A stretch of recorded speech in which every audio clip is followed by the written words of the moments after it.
Hi అండి, అందరూ ఎలా ఉన్నారు? పకోడీ ములక్కాడ కూర తయారు చేయ విధానం చూపిస్తున్నానండి. ముందుగా పకోడీ మనం ఇంట్లో వేసుకుంటే బాగుంటుంది కాబట్టి ఇంట్లో తయారు చేస్తున్నాను. పకోడీ చూడండి. శనగపిండి, తర్వాత 2 స్పూన్లు బియ్యం పిండి, సాల్టు, తినే సోడా, ఉల్లిపాయ ముక్కలు, పచ్చిమిరపకాయ ముక్కలు, కరివేపాకు, కొంచెం వాము నిలిపేసి వేయండి. సరే, ఇవన్నీ బాగా కలపండి. అల్లం ముక్కలు కూడా వేసుకోవాలండి. మెత్తని పకోడీకి ముందు కావలసింది అల్లమే. ఇలా బాగా ముందు మిశ్రమాన్ని కలపండి. కలిపాక వాటర్ వేసి కలుపుకోండి. మరి గట్టిగా కాకుండా పలచగా కాకుండా ఈ విధంగా కలపాలండి.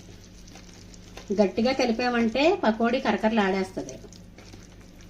కొంచెం మెత్తగా కలుపుకుంటే పకోడీ మెత్తగా వస్తుంది అన్నమాట.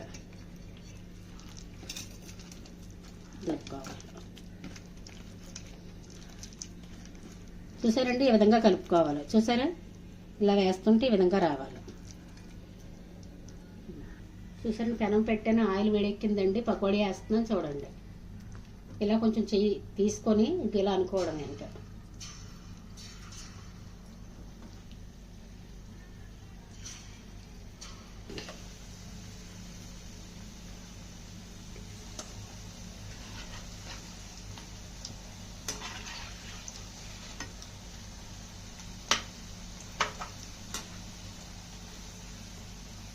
మనం మీడియంలో పెట్టుకుని వేపుకోవాలండి. పెద్ద మంట పెట్టామంటే పకోడీ ఉడకదు.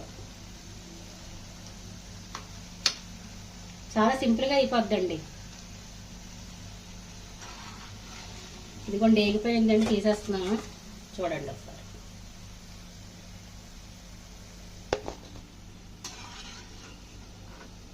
కూర రెడీ చేస్తున్నానండి. ముందు పొయ్యి మీద పెనం పెట్టుకొని నూనె వేసుకొని ఉల్లిపాయ ముక్కలు వేయండి.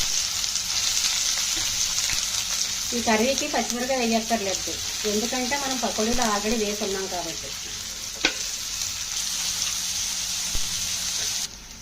ఉల్లిపాయ బాగా వేగింది కదండి. ఇప్పుడు మనం అల్లం, వెల్లుల్లిపాయ, జీలకర్ర, ఒక ఉల్లిపాయ ముద్ద తయారు చేసుకొని ఇందులో వేసేయాలండి. వేసి సిమ్లో పెట్టి బాగా కలపండి. ఇది కొంచెం వేయించుకోవాలి బాగానే. మూత పెట్టేసేయండి.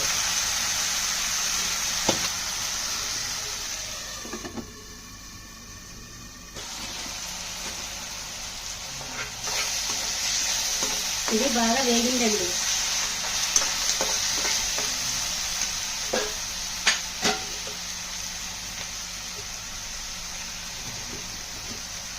దీనికి తగినంత ఉప్పు,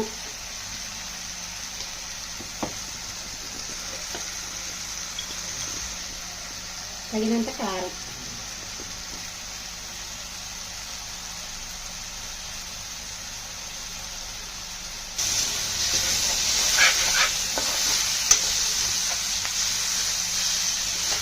ఇలా బాగా కలపండి. ఇలా కలిపేటప్పుడు అది మనం స్టవ్ మాత్రం సిమ్లోనే పెట్టుకోవాలండి. హై మంట మీద పెట్టామంటే మసాలా మాడిపోయి కూరలు టేస్ట్ రావు. ఇలా బాగా వేగాక ములక్కాడలు ఇలా ముక్కలు పోసుకొని ఇందులో వేసేయండి కడిగేసి.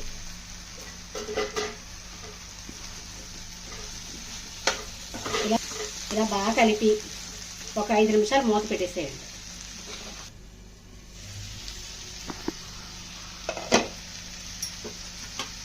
బాగా మగ్గిపోయిందండి. ఇందులో వాటర్ వేసేయండి.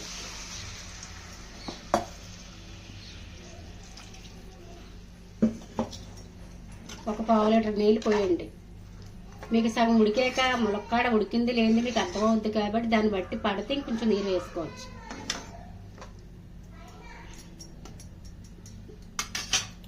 మీడియం మంట మీద పెట్టి మూత పెట్టేసేయండి.